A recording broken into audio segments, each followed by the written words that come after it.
Bonjour, on se retrouve aujourd'hui pour le TD2 de mécanique classique, changement de référentiel mécanique classique. Alors on va voir pour commencer le premier exercice.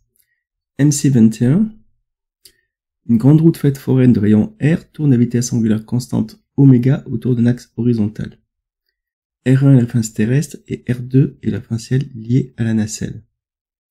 Exprimez dans une base appropriée la vitesse d'entraînement et l'accélération d'entraînement de R2 par rapport à R1. On précise que la nacelle effectue un mouvement de translation circulaire par rapport à R1. Alors, on peut voir sur le schéma qui est ici que la nacelle a donc ces axes qui vont rester parallèles à ceux du référentiel terrestre. On peut imaginer ça par exemple. En fait, les axes liés à la nacelle vont être fixes, enfin une translation circulaire pas fixe, mais ils vont garder des directions constantes par rapport sur le référentiel terrestre. Ce serait la différence avec une rotation où on utiliserait les axes tournant autour de ceux du référentiel terrestre. Alors pour cela, on va appliquer la méthode du point coïncident, ce qui est le plus simple. Donc le point coïncident, qu'est-ce que c'est? Ici, à l'instant t égale 0, M et P sont confondus. On fixe alors le point P dans la référentielle R', et on observe le mouvement de P dans R. Alors ici, les lettres sont un petit peu différentes, on va observer le mouvement de P dans R1. Donc qu'est-ce qu'il fait P? P, il va faire ce mouvement-là, il va effectuer une trajectoire circulaire uniforme dans R1. Donc pour trouver VE et AE, il suffit de savoir calculer la vitesse d'un mouvement circulaire uniforme et l'accélération d'un mouvement circulaire uniforme.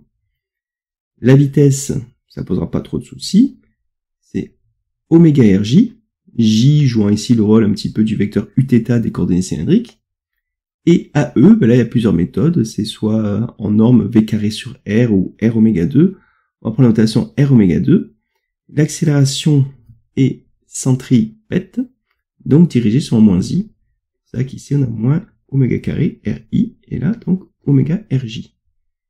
Voilà pour les deux premières expressions.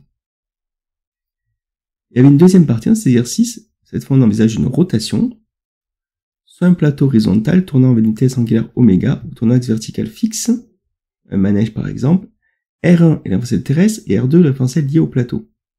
Un mobile de position M décrit à vitesse constante V l'axe OX2 lié à R2. On va une nouvelle fois, alors cette fois on va exprimer Vm par rapport à R1 et Am par rapport à R1. Donc pour cela, il va falloir calculer la vitesse d'entraînement, l'accélération d'entraînement, la vitesse relative, l'accélération relative et peut-être l'accélération de Coriolis. Comme tout à l'heure, on va appliquer la méthode du point coïncident. Donc cette fois-ci, le point M est ici. Voilà. Je le fixe dans R'. Donc qu'est-ce que fait R', c'est-à-dire R2 ici? C'est une nouvelle fois un mouvement circulaire. Et la vitesse angulaire oméga, on ne dit pas qu'elle est constante, par contre cette fois-ci, on va dire juste que c'est un mouvement circulaire. Donc cette fois, il va falloir calculer la vitesse d'entraînement de mouvement circulaire et l'accélération d'entraînement de mouvement circulaire. Regardons tout de suite la deuxième méthode, c'est celle qui m'intéresse, qui est beaucoup plus intéressante. Que vous VE? VE c'est la même chose, sauf qu'oméga n'est pas constant, donc ce serait oméga, OM, alors OM on va dire que c'est X2. On peut les rajouter, même si c'est pas demandé, VE, ça serait oméga x2, et le vecteur unitaire, ici, c'est uy2. Donc, eux, ils ont noté ey2. Ensuite, on calcule AE.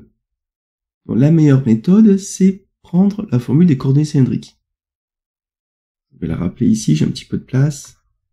R point, R θ carré UR, plus 2R point, θ point, plus R θ point, Uθ. Et l'appliquer à notre problème. Notre problème, c'est un mouvement circulaire. Et puis ces termes. S'il avait été uniforme, on aurait barré ce terme ici aussi. Mais cette fois, c'est pas uniforme. Donc on a deux termes. R, c'est x2, θ point, c'est oméga, θ point, c'est oméga point, et R, c'est x2. UR, alors UR, c'est ux2, et Uθ, c'est uy2. On applique ça à notre problème. Donc, oméga point, x2, y2, moins x2, oméga carré, EX2. Donc on a notre AE. on a notre VE, on a notre AE. Que vaut AR, l'accélération relative? L'accélération relative, c'est l'accélération du point M dans R2. Or, on nous dit que la vitesse est constante. Donc, AR vaut 0. Ici, c'est AR qui vaut 0 par rapport à l'augmentation du cours. Reste à calculer AC. Donc, AC 2 oméga vectoriel VR. Oméga est dirigé sur EZ, c'est l'axe de rotation. VR, ben, c'est la vitesse dans R2 du mobile M, donc c'est VEX2. Par la méthode de votre choix, vous trouvez la direction. Bon là c'est assez simple, c'est ZX, donc ça fait Y. Donc on a le vecteur unitaire Y2 et le produit des normes parce que c'est orthogonal, 2 oméga V. Et on a l'accélération de M dans R1 qu'on appelle aussi accélération absolue, en regroupant le terme AE et le terme AR et le terme AC. Et on trouve cette expression-là. Voilà pour l'exercice MC21. On va passer à MC22 maintenant. Traversée d'un tapis roulant. Alors, lors d'un jeu télévisé, un joueur A doit traverser un tapis roulant de largeur A pour donner un paquet à un second joueur B. Le tapis se déplace à une vitesse constante Vt par rapport au sol. Lorsque le joueur court sur le tapis, sa vitesse par rapport au tapis a pour norme V constante. Alors, première question. Le joueur A se déplace à une vitesse V perpendiculaire au bord du tapis. Où doit se placer B pour réceptionner le paquet? Quel est le temps T1 de traversée du tapis? Ok, quel est le temps T1 pour traverser le tapis? Alors, ben là on a encore sur la décomposition des vitesses. On peut faire un petit schéma ici. Donc, ça, c'est les vitesses du joueur A. Le tapis avance. Donc, le joueur A va avancer grâce à sa propre vitesse et être déporté par le mouvement du tapis. Et donc, il va arriver en B. Donc, on a deux vecteurs à sommer, ça fait un troisième vecteur qui, ici, sur le dessin, est appelé VA par rapport à R. Et donc, on va avoir l'impression que le joueur A a un mouvement rectiligne pour aller de A vers B. Alors, revenons à la question, il faut calculer le temps de 1 pour traverser le tapis. Alors, le tapis, il a une largeur A. Et sur cet axe, il a une vitesse qu'on a énoncée, on appelle, alors, je la recherche, V. Ça s'appelle tout simplement V. Donc, qu'est-ce qu'on va avoir? On va avoir A égale VT1. Et donc, T1 ici, c'est A sur V, tout simplement. Okay. Pour le deuxième essai, le joueur B est posté en face du joueur A. Dans quelle direction A doit-il courir? Et le temps de traverser T2. Alors là, cette fois, c'est pas le coureur qui va aller orthogonalement au tapis. C'est qu'en fait, on veut que le résultat final soit orthogonal au tapis. C'est-à-dire donc, le coureur doit déjà prévoir de compenser le mouvement du tapis. Donc là, on a un petit dessin des trois vecteurs, ici. Donc, ça, c'est le mouvement du tapis, la vitesse associée au tapis, qu'on pourrait appeler un VE.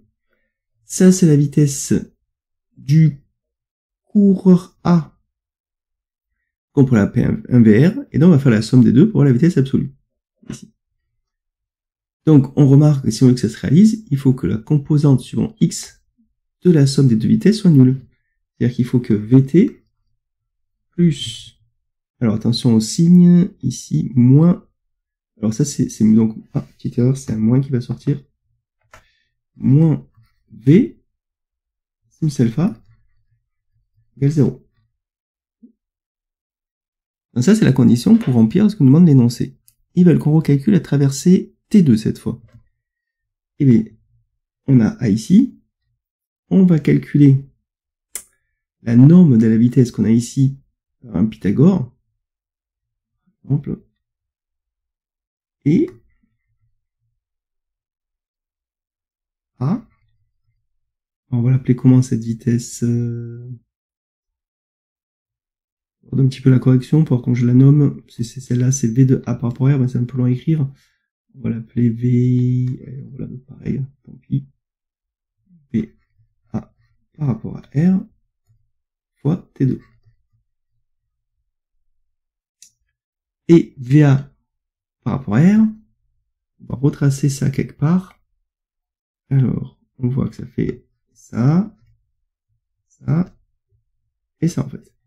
Et nous, la vitesse dont on parle, c'est celle-ci.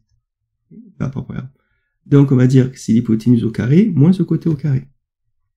Donc ça implique que A, alors VA par rapport à R, c'est donc c'est ce qu'on cherche, donc c'est VA par rapport à RT. Et ça c'est un nom dans l'énoncé, c'est vitesse de A par rapport à celle terrestre, c'est le bonhomme, donc ça c'est V carré. Ça fait A égale racine de V carré moins VT carré. L'âge du tapis, fois T2. Donc on retrouve le résultat qui est ici. Troisième question. On suppose maintenant que la vitesse V fait un angle θ avec un angle quelconque θ avec VT. Détermine le temps traversé T3 en fonction de A, V et θ. Pour quelle valeur de θ le temps traversé est-il le plus court? On reprend les calculs méthode précédente. Alors, l'angle θ, c'est la vitesse V fait un angle θ quelconque avec VT. La vitesse V fait un angle. Alors, θ, ça serait ça, donc. Donc, on va écrire les équations. Donc, on a sur l'axe... je vais relire. Parce que je vois que dans la correction, c'est pas tout à fait ce que j'ai fait. Donc, la vitesse V fait un angle θ quelconque avec VT. Bon, on va garder ça. Puis ça changera un peu la notation. Donc, sur l'axe des X, on a VT, plus la composante de V, qui est ici. Donc, on cherche cette projection. Et là, j'ai pi moins θ, et donc je fais cosinus pi moins θ. Alors, si j'ai pris le bon θ, ça donne quoi? Cosinus pi moins θ. Donc là, on va au brouillon, qu'on oublie les formules trigo.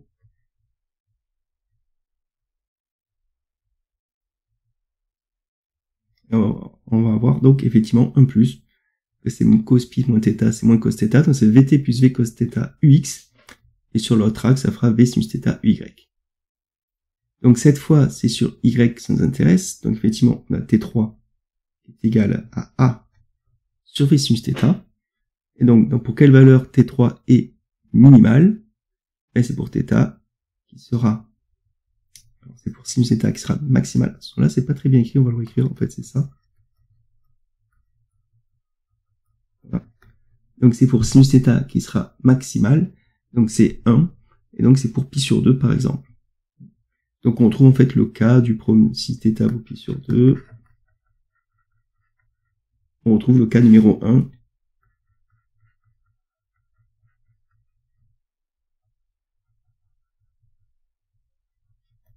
Voilà, bon là c'est deux petits exercices pour un petit peu les changements de référentiel, assez simple. Je vous conseille de faire l'exercice supplémentaire. La rivière c'est quasiment la même chose. L'insecte et le licorne c'est un petit peu plus dur par contre. Voilà, on s'arrête là pour MC2.